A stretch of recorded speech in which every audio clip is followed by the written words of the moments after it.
1 लाख करोड़ की वैल्यूएशंस के साथ 3 आईपीओ 2026 में एक्सपेक्टेड है, और वो है एंथ्रोपिक, ओपनएआई और अब स्पेसएक्स। एंथ्रोपिक को हम जैसे जानते हैं क्लॉड, ओपनएआई हमारा चैट जीपीटी, और स्पेसएक्स आप सब जानते ही होंगे कि इलॉन मस्क की स्पेस कंपनी है। इन तीनों के आईपीओस 2026 में एक्सपेक्टेड है, और ये आ रही है वैल्यूएशंस के साथ करीब करीब 1 ट्रिलियन से लेकर 2 ट्रिलियन यूएस डॉलर्स तक। जी हाँ, काफी एक्साइटिंग लग रहा है साउंड करने में। तो मेरी तरह आई थिंक आप भी अपने पोर्टफोलियो को ग्लोबली डाइवर्सिफाई करना चाहते हैं, क्योंकि इतना जियोपॉलिटिकल टर्मोइल चल रहा है, तो इस समय एक ग्लोबल डाइवर्सिफिकेशन काफी जरूरी लगता है हमारे लिए। पर मैं ढूंढ रही हूं एक ऐसा रिलायबल प्लेटफॉर्म जो कि ब्रोकरेज जिसमें कम हो, मैं 100% ट्रस्ट कर सकती हूं। क्या आप ऐसा प्लेटफॉर्म जानते हैं? मैं जानती हूं। इस वीडियो में मैं बताऊंगी आपको एक ऐसा ही reliable platform for your global investment. ये कोई भी पेड प्रमोशन वीडियो नहीं है, इसीलिए मेरे साथ बने रहिए इस वीडियो में। और इस वीडियो में हम डिस्कस करेंगे कि ग्लोबल डाइवर्सिफिकेशन क्यों हमारे लिए आज के दिन जरूरी है, और मैं आपको बताने वाली हूँ वो प्लेटफॉर्म जिसके थ्रू आप ग्लोबली इन्वेस्ट कर सकते हैं। तो चलिए आगे बढ़ते हैं। पिछले 5 सालों में निफ्टी 50 ने रिटर्न दिए हैं 60% और नैस्डैक 100 के रिटर्न रहे हैं 88%। इसी टाइम फ्रेम में अगर हम देखते हैं तो जो इंडियन रुपीस है वो डिप्रिशिएट हुआ है करीब करीब 33%। तो अगर हम निफ्टी 50 का रिटर्न यूएस डॉलर टर्म्स में देखें तो वो रह जाता है सिर्फ 30%।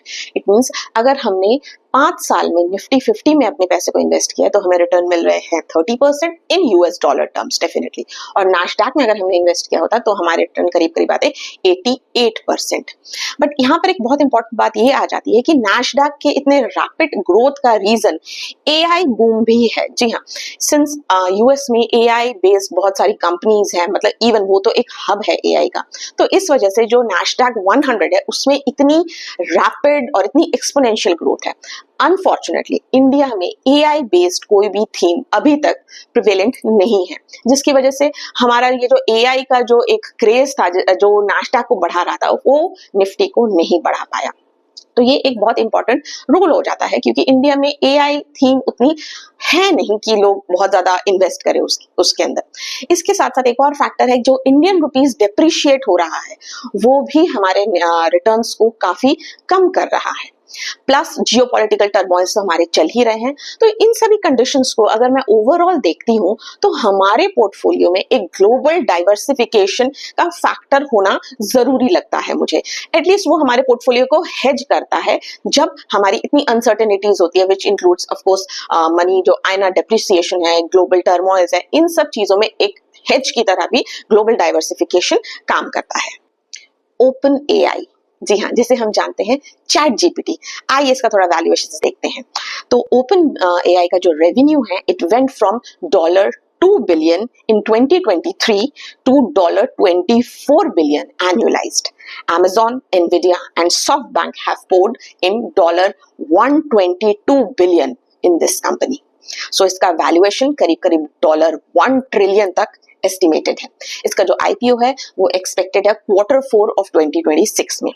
एंथ्रोपिक, जी हाँ, हमारा क्लॉड, इसका revenue went from $9 billion at the end of the last year to $144 billion annualized, and it is backed by Amazon with up to $25 billion and Google with up to $40 billion. इसका IPO expected है somewhere around अक्टूबर 2026 में। इसके बाद आ जाती है Elon Musk की company SpaceX. ये तो इसके वैल्यूएशंस तो इवन ओपनएआई और एंथ्रोपिक से भी ज्यादा एस्टिमेटेड है। ये करीब करीब $1.5 ट्रिलियन से $2 ट्रिलियन तक एक्सपेक्टेड है। इसके बाद बाकी जितनी भी कंपनीज है यूएस में, लाइक अमेजॉन, टेस्ला, एनविडिया, ये सब भी बहुत अट्रैक्टिव साउंड करती है। डेफिनेटली इंडिया में बैठे हुए यूएस की कंपनी हमें बहुत अट्रैक्टिव साउंड कर रही है, क्योंकि इतना ज्यादा एआई का पुश है, तो मुझे लगता है कि ये कंपनी में कुछ ना कुछ इन्वेस्ट करना ही चाहिए। क्योंकि देखिए, ये जो एआई का जो थीम है ना, मुझे नहीं लगता ये इतनी जल्दी खत्म होने वाला है। तो जब जो चीज इतनी जल्दी खत्म नहीं होने वाली है, हाँ, ये आप कह सकते हैं कि सिंस ये कंपनी ओवर वैल्यूएशंस के साथ आ रही है, so there is a possibility कि ये जो एक हमें बूम दिख रहा है ये थोड़ा सेटल डाउन हो जाए, बट ये थीम खत्म नहीं होगी, ये अभी बढ़ेगी। तो थोड़ा बहुत इन्वेस्टमेंट तो इन कंपनीज में बनता ही है। ये तो हो गई वैल्यूएशंस की बात। अब बात करते हैं उस प्लेटफॉर्म की। तो ये प्लेटफॉर्म है NSE IX। जी हाँ, NSE इंटरनेशनल एक्सचेंज। ये जो है सब्सिडरी है NSE इंडिया की, जो कि ऑपरेशनल है गिफ्ट सिटी के थ्रू गुजरात में। NSE IX is the first digital ready platform for all the global investment. देखिए, अब हम डिस्कस करने वाले हैं कि कैसे NSE IX का प्लेटफॉर्म बेटर है किसी भी और अनरेगुलेटेड प्लेटफॉर्म से। ये जो भी डेटा मैं आपको दिखाने वाली हूँ, ये डेटा NSE IX की ऑफिशियल वेबसाइट से लिया गया है। कुछ भी डेटा AI जनरेटेड नहीं है, so you can completely rely.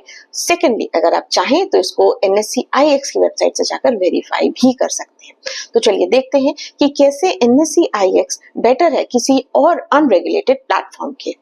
जब हम सबसे पहले ओनरशिप की बात करते हैं, तो NSE IX के थ्रू जब आप शेयर्स लेंगे तो शेयर्स सीधे आपके डीमैट अकाउंट में आपके नाम से ही आएंगे।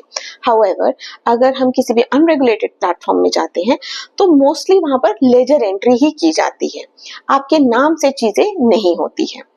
हाउ इट वर्क्स, ये किस तरह से काम करता है? तो जनरली NSE IX में क्या है, फ्रैक्शनल यूनिट एक्सचेंज में ट्रेड होते हैं बिल्कुल ट्रांसपेरेंट फॉर्मेट में, जबकि अनरेगुलेटेड प्लेटफॉर्म में जो होता है यूएस ब्रोकर क्या करता है, एक साथ सारे पैसों को पूल करता है, उसके बाद वो उसकी लेजर एंट्री करता है। सेटलमेंट जो होता है वो कैसे होता है? NSE IX क्लियरिंग का हर ट्रेड का सेटलमेंट गारंटी करता है। इट मींस कोई भी टेंशन नहीं, क्योंकि definitely it is backed by NSE India, तो सेटलमेंट की पूरी गारंटी NSE इंडिया की ही रहती है। हाउएवर, अगर आप यही चीज किसी अनरेगुलेटेड प्लेटफॉर्म में है जाते हैं तो एज सच कोई गारंटी नहीं होती है। It's all depend upon the broker क्या है, क्या नहीं है, कैसा प्लेटफॉर्म है, वो चीजें रहती हैं।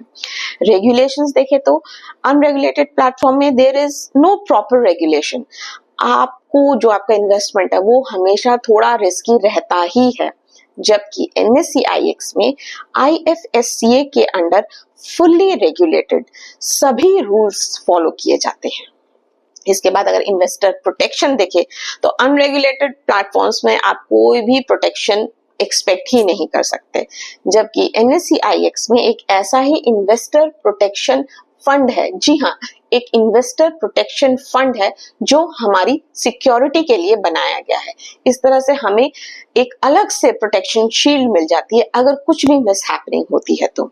Transparency, obviously NSE IX since it is a subsidiary of NSE, इससे ज्यादा ट्रांसपेरेंसी हम कैसे एक्सपेक्ट कर सकते हैं? So this is the most transparent platform. और जो प्राइवेट प्लेटफॉर्म्स होते हैं उसकी ट्रांसपेरेंसी अगर इतनी ही बढ़िया होती तो ये आज वीडियो हम बना नहीं रहे होते। बट जो भी है कि वो देखने वाली बात है कि भाई उसमें ट्रांसपेरेंसी क्या है, कितनी है, ये देखने की बात है। तो ये है डिफरेंस एक अनरेगुलेटेड प्लेटफॉर्म और NSE IX में अगर आप इन्वेस्ट करते हैं तो ये। इसके बाद मैं कुछ आपको वैल्यू एडिशंस बताना चाहती हूँ जो इस प्लेटफॉर्म में इन्वेस्टमेंट के लिए आपको मिल सकते। तो इन डिफरेंसेस को समराइज करते हुए 5 की वैल्यू प्रोपोजिशंस को थोड़ा समझ लेते हैं। तो पहली बात, एक रेगुलेटेड फ्रैक्शनल ट्रेडिंग प्लेटफॉर्म जहां पर ओनरशिप रहेगी आपके नाम पर, सिर्फ लेजर एंट्री नहीं।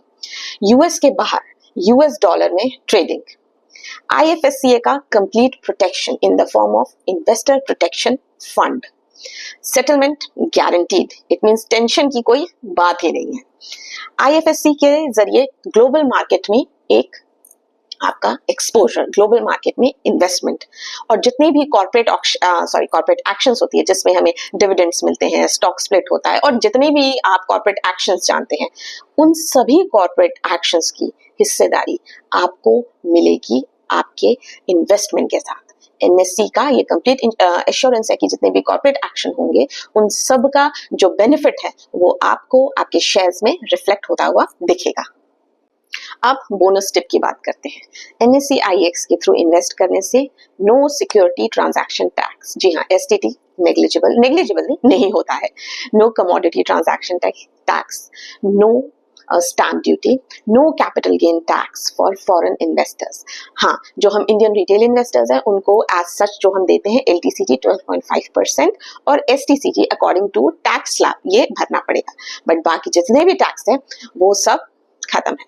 हाउएवर अगर आप टैक्स रिलेटेड किसी भी इंफॉर्मेशन को जानना चाहते हैं in this NSE IX platform तो काइंडली अपने टैक्स कंसल्टेंट की सलाह जरूर ले लीजिए, उससे उनसे आपको ज्यादा बेटर इंफॉर्मेशन मिल पाएगी टैक्सेशन की। अब आता है कि अकाउंट कैसे खोलें। देखिए account opening procedure is very simple, सब कुछ ऑनलाइन है। 3 सिंपल स्टेप है। फर्स्ट, अकाउंट ओपनिंग के लिए आपको NSE IX की ऑफिशियल वेबसाइट में जाना है। वहां जाकर आपको आपका आधार कार्ड, पैन कार्ड, ये सारी जो डिटेल्स होती है वो सारी आपको देनी है। आपका अकाउंट बहुत ईजिली ओपन हो जाएगा। जैसे ही आपका अकाउंट खुल जाता है आपको आपके लोकल बैंक से पैसे ट्रांसफर करने होंगे NSE IX के ब्रोकर अकाउंट में। ऑफ कोर्स इस ट्रांसफर में कुछ समय लग सकता है, पर जैसे ही आपको ट्रांसफर हो जाता है, तीसरा स्टेप इन्वेस्टिंग, इतना ही सिंपल है। तो आप अकाउंट को इस तरह से इसकी वेबसाइट में जाकर पूरे डिटेल्स दिए हुए हैं कि कैसे कैसे आप अकाउंट खोल सकते हैं, उसको आप सिंपली फॉलो करिए और आपका अकाउंट बहुत इजीली ओपन हो जाएगा। अच्छा, अब बहुत एक इंपॉर्टेंट बात मैं आपको बताना चाहती हूँ कि जैसे हम यहाँ पर फ्रैक्शनल शेयर्स की बात कर रहे हैं, तो सपोज अगर OpenAI का शेयर लिस्ट होता है समवेयर अराउंड $3000 में, तो आप कम से कम $10, $20 जो कि इंडियन रुपीज में करीब करीब हो जाएगा मे बी 2000 रुपए से 5000 रुपए तक में आप OpenAI का एक फ्रैक्शन ऑफ शेयर खरीद सकते हैं। तो इट इज एज सिंपल। हाँ, इसमें एक और बात है कि हम as an Indian retail investor हम IPO में पार्टिसिपेट नहीं कर सकते हैं। किसी भी ग्लोबल जितने भी स्टॉक्स आने वाले हैं, जैसे OpenAI हो गया या एंथ्रोपिक हो गया या SpaceX, इसके IPO में हम नहीं ऑफ कोर्स इसमें हम IPO में नहीं जा सकते हैं या IPO में हम वहां से हम शेयर्स नहीं ले सकते। जब ये NASDAQ में लिस्ट हो जाएंगे, वहां के स्टॉक एक्सचेंजेस में लिस्ट हो जाएंगे, तभी हम उस स्टॉक को जाकर खरीद सकते हैं। बट हाँ, फ्रैक्शनल शेयर भी खरीद सकते हैं, तो हमें बहुत ज्यादा ह्यूज मनी की जरूरत नहीं है। हम थोड़ा थोड़ा करके चीजें खरीद सकते हैं और इन्वेस्ट कर सकते हैं। यहाँ पर मैं एक और बहुत ही इंपॉर्टेंट बात करना चाहूंगी कि ग्लोबल मार्केट में इन्वेस्ट करना एक काफी रिस्की बेट है। तो हमें ग्लोबल मार्केट में इन्वेस्ट करना है या नहीं करना है, ये एक बहुत ही इंपॉर्टेंट डिसीजन है। क्योंकि इस डिसीजन को लेने से पहले आपका एक गोल पता होना चाहिए कि भाई आप क्या किस तरीके का सेविंग है या आप किस तरीके की इन्वेस्टमेंट करते हैं, आपके क्या क्या गोल्स हैं, वो गोल्स मीट हुए हैं या नहीं हुए, क्या आप इतना रिस्क ले सकते हैं या नहीं ले सकते। इन सभी एनालिसिस के बाद ही ग्लोबल मार्केट में इन्वेस्टमेंट करना चाहिए। क्योंकि आप हमेशा जानिए कि इंडियन मार्केट के कंपैरेटिवली ग्लोबल मार्केट हमारे लिए स्पेशली हमारे लिए इट्स वेरी रिस्की। यहाँ पर 1-2 दिन की ट्रेडिंग या 1 महीना 2 महीना खरीदा बेच दिया, ये बहुत ही टफ टास्क हो जाता है, बहुत ही रिस्की टास्क हो जाता है। अगर आपको कोई भी इन्वेस्टमेंट करनी है तो एक लंबा होराइजन को ध्यान में रखकर, मतलब लंबे होराइजन को सोचकर ही आपको इन्वेस्ट करना है। क्योंकि ये जो करंट थीम्स है आज के दिन ये बहुत अट्रैक्टिव लग रही है, पर हो सकता है कि कुछ टाइम बाद ये एकदम स्टैग्नेंट हो जाए, कुछ टाइम तक ये लंबे कंसोलिडेशन में चली जाए। तो उस टाइम मतलब पैसों को बेचना, मतलब स्टॉक्स को बेचना और फिर से खरीदना काफी मतलब, क्योंकि ऑब्वियसली हम एक US डॉलर टर्म्स में बात कर रहे हैं, तो यहाँ पर हमारा काफी जो कन्वर्जन चार्जेस है वो काफी लगते हैं। तो हमेशा इन्वेस्टमेंट के पर्पस से किसी स्टॉक को लीजिए, लेने से पहले अपने एडवाइजर की सलाह जरूर ले लीजिए। क्योंकि ये जो वीडियो है ये मैंने सिर्फ एजुकेशनल पर्पस के लिए बनाया है, आपको बताने के लिए कि हाँ NSE द्वारा बैक किया गया एक प्लेटफॉर्म है।